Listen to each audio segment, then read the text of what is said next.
Hi, this is Philip Byrne for PhoneScoop.com, and today I'm taking a look at the LG dLite, which is one of LG's first phones on the T-Mobile network. And as you can see, the LG dLite is a very long and narrow phone. It's much longer than the flip phones we usually see here, more like the sort of long phones that you see on the Japanese market. But otherwise, it's a standard sort of flip feature phone, the sort that we see all the time on the US market.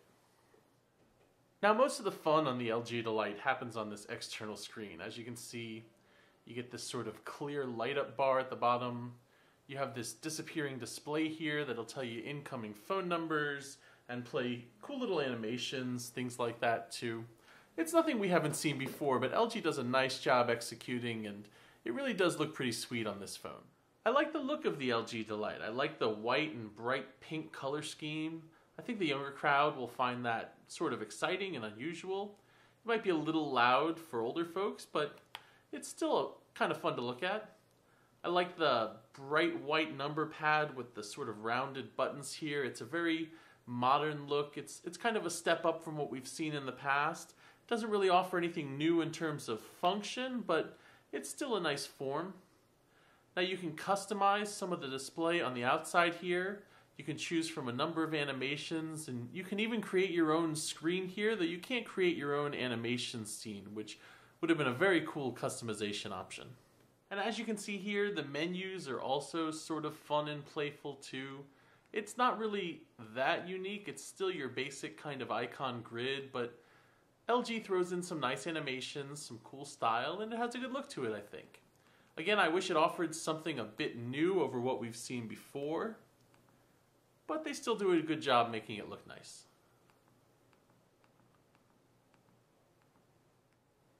Now, in some of the ways that really count the most, the LG dLite came through. Had very good call quality, had great reception, battery life was solid. These things make it a good phone. It makes it easy to recommend. Once you start digging a little deeper into the multimedia and the internet features, things kind of fall apart a little bit. The web browser was pretty lousy.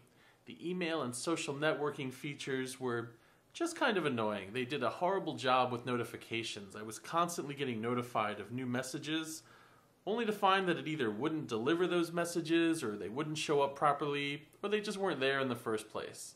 So for email, for social networking, for web browsing, a lot of the more advanced tasks that you might just want a smartphone for instead, I would skip this phone. But if you're really just looking for a more basic kind of device, I would say it's not a bad choice.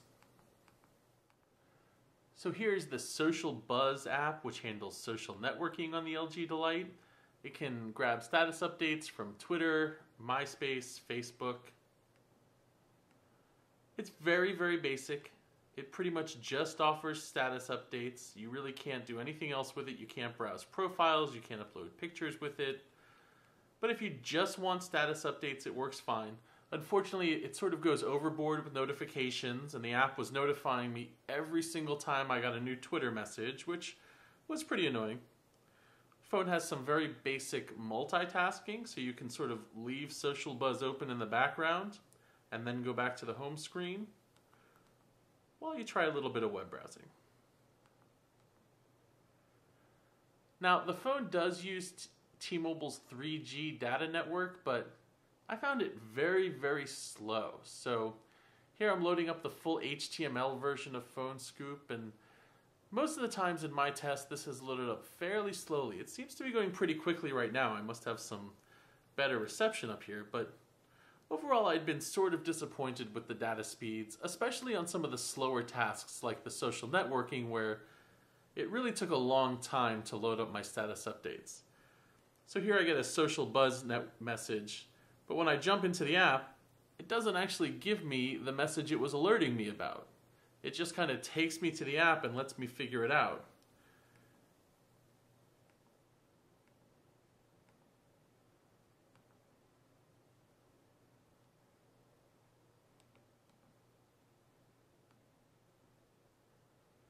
So if you want a phone that's pretty stylish, depending on your style of course, the LG dLite is a fairly nice phone. It makes good phone calls, gets good reception and battery life, like I said, and it pretty much nails a lot of the basics. Everything else, though, is sort of an extra. So if you're interested in email, social networking, web browsing, even stuff like music, I would stay away from this one. I would try to find a phone that's a little bit smarter, maybe a little bit more built for the task. For PhoneScoop.com with the LG dLite, this is Philip Byrne.